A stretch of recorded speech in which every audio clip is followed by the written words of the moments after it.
दोस्तों, आज बात होगी उस शख्सियत की जो ना सिर्फ एक शानदार अदाकारा रही हैं बल्कि एक बेहतरीन नृत्यांगना भी रही है।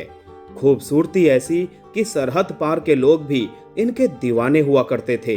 एक्टिंग ही नहीं, डायरेक्शन के फील्ड में भी इन्होंने खूब अपना सिक्का जमाया। ये है the one and only Asha Parekh. Asha ji का जन्म हुआ था 2 अक्टूबर 1942 को मुंबई में। इनकी मां का नाम था सलमा उर्फ सुधा पारेख, जबकि इनके पिता थे बच्चू भाई पारेख। इनके माता पिता ने प्रेम विवाह किया था। माँ बाप की इकलौती और बेहद लाडली आशा पारेख को बचपन से ही डांस का शौक था। वो अक्सर रिकॉर्ड्स पर गाना चलाकर नाचा करती थी। हालांकि बचपन में आशा जी फिल्म एक्ट्रेस नहीं बल्कि डॉक्टर बनना चाहती थी, पर चूंकि इनकी किस्मत में एक्ट्रेस बनना ही लिखा था तो इनके हालात उसी तरह से ढलते चले गए। किसी दौर के दिग्गज एक्टर प्रेमनाथ जी इनके माता पिता के मित्र थे और अक्सर इनके घर आते रहते थे। दिग्गज डायरेक्टर मुकुल आनंद के पिता चार्टर्ड अकाउंटेंट हुआ करते थे और फिल्म इंडस्ट्री के बड़े बड़े कलाकार उनके पास अपने टैक्स के हिसाब किताब के लिए आते रहते थे। प्रेमनाथ उनमें से एक थे। मुकुल आनंद के पिता आशा पारेख के पड़ोसी थे और यही वजह है कि आशा पारेख के माता पिता से प्रेमनाथ की बढ़िया जान पहचान हो गई थी। प्रेमनाथ जी को पता था कि नन्ही आशा डांस करती है। उन्होंने कई दफा आशा जी का डांस देखा भी था। एक दफा आशा जी के स्कूल में एक फंक्शन था। स्कूल की प्रिंसिपल ने आशा जी की मां से कहा कि अगर आप किसी स्टार को स्कूल के फंक्शन में बुलवा देंगी तो बहुत बढ़िया रहेगा।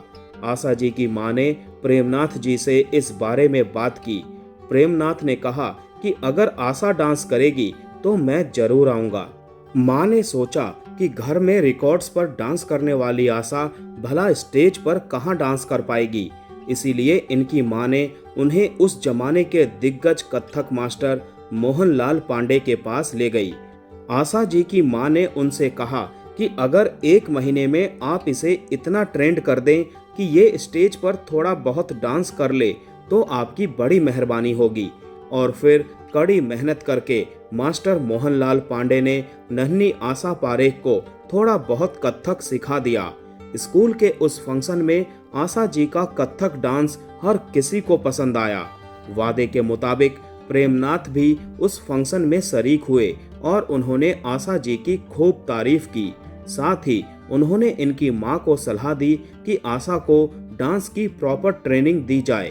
प्रेमनाथ की बात को मानते हुए आशा जी की मां ने इन्हें भारतीय शास्त्रीय नृत्य की विधिवत शिक्षा दिलानी शुरू कर दी।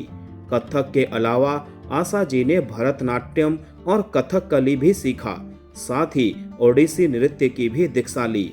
गुजरते वक्त के साथ आशा जी स्टेज प्रोग्राम में भी नृत्य करने लगी थी। फिर एक दिन एक स्टेज प्रोग्राम में ही आशा जी की मुलाकात भारतीय सिनेमा की एक महान शख्सियत से हुई और ये हस्ती थी महान विमल रॉय, जो कि वो स्टेज प्रोग्राम देखने आए थे। आशा पारेख का डांस विमल रॉय को बहुत पसंद आया। प्रोग्राम के बाद विमल दा ने आशा जी से पूछा, फिल्मों में काम करोगी? नन्ही आशा ने हामी भर दी। विमल दा ने आशा जी के माता पिता से बात की और वो भी इनके फिल्मों में काम करने से सहज थे और इस तरह आशा पारेख के कैरियर की पहली फिल्म बनी साल 1954 में रिलीज हुई बाप बेटी। इसके बाद आसमान और धोबी डॉक्टर जैसी कुछ और बड़ी फिल्मों में आशा जी ने चाइल्ड आर्टिस्ट की हैसियत से काम किया था। फिर साल 1959 में आई फिल्म दिल दे के देखो में आशा पारेख पहली दफा मेन हीरोइन के तौर पर फिल्मों में नजर आईं। इस फिल्म में इनके हीरो थे एवरग्रीन शम्मी कपूर साहब।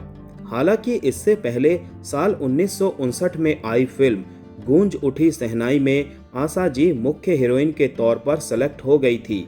और तो और आशा जी ने 2 दिन फिल्म की शूटिंग भी की थी, मगर फिल्म के डायरेक्टर विजय भट्ट ने आशा जी को फिल्म से ये कहकर निकाल दिया कि तुम्हारे अंदर हीरोइनों जैसी कोई बात नहीं है और उन्होंने राजेंद्र कुमार के ऑपोजिट एक्ट्रेस अमिता को साइन कर लिया।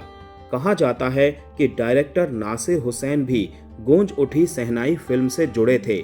उन्हें जब बात पता चली कि विजय भट्ट ने आशा पारेख को फिल्म से निकाल दिया है तो उन्हें ये बात बहुत बुरी लगी।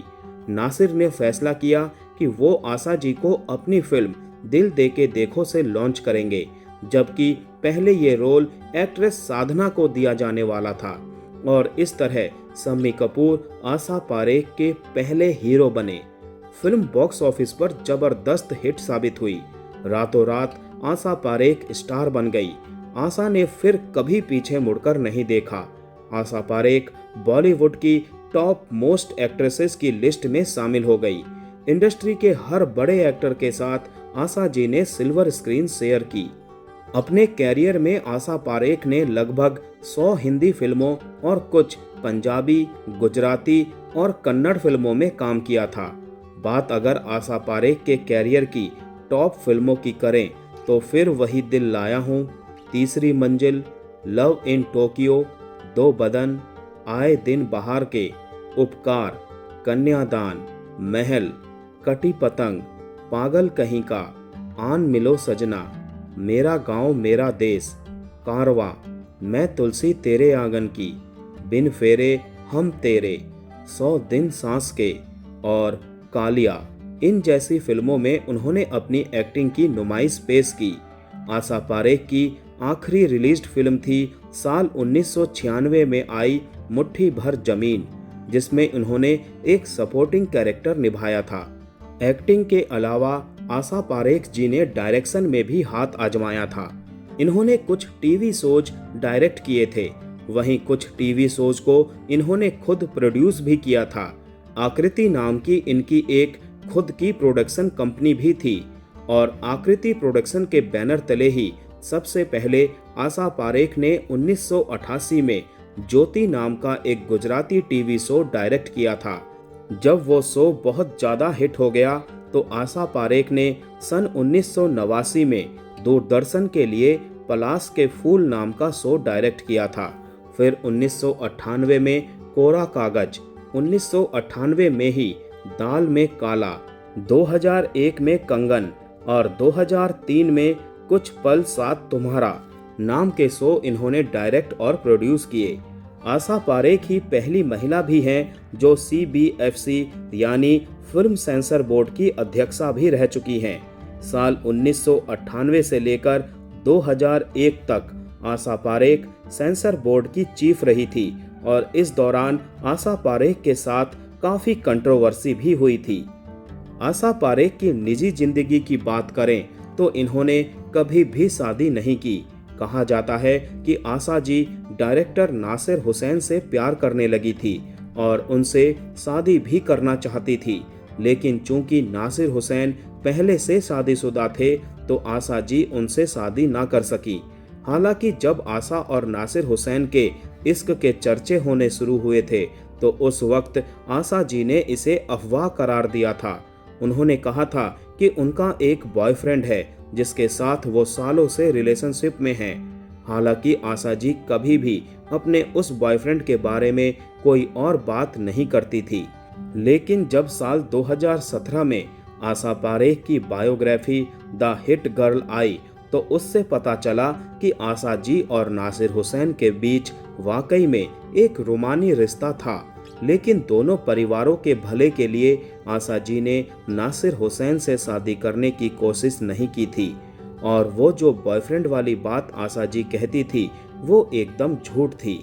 कई लोग दावा करते हैं कि नासिर हुसैन से अपनी मोहब्बत के चलते ही आशा जी ने कभी भी शादी नहीं की।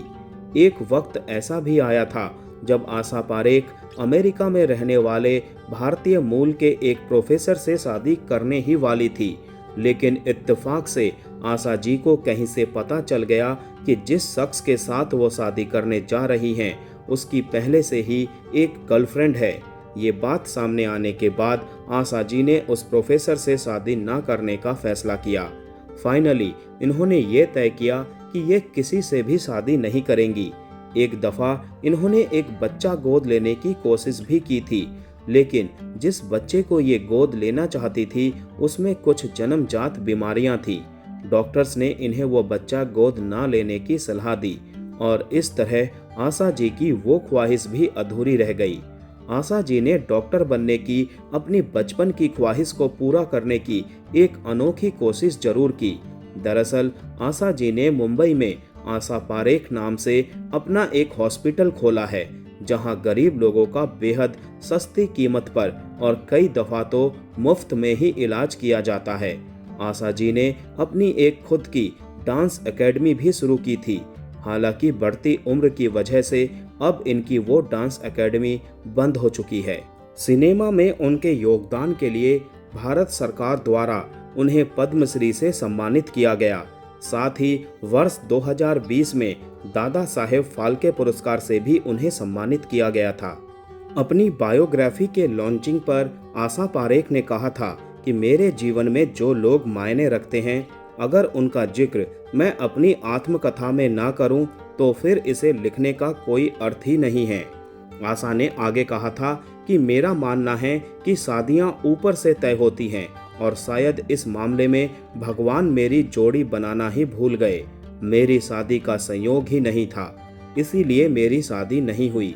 लेकिन मेरी माँ चाहती थी कि मेरी शादी किसी तरह हो जाए। शादी के लिए कई प्रपोजल आए थे, लेकिन कुछ जमा नहीं।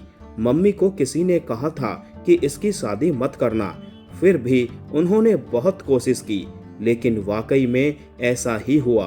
किसी ने प्रिडिक्ट किया था कि इसकी शादी करोगे तो ये टिकेगी नहीं, लेकिन मम्मी भी विश्वास नहीं करती थी, इसीलिए कहती थी कि ऐसा नहीं हो सकता है। उन्होंने काफी कोशिश की थी कि मेरी शादी हो जाए, लेकिन नहीं हुई। मेरा मानना था कि शादी होने से ज्यादा जरूरी है अच्छी शादी होना। सिर्फ शादी का टैग लगाने के लिए मैं शादी नहीं करना चाहती थी। मेरी इच्छा थी कि मैं शादी तभी करूं जब मुझे मेरा मनपसंद साथी मिले। ऐसा नहीं हुआ, इसीलिए मैंने आज तक शादी नहीं की।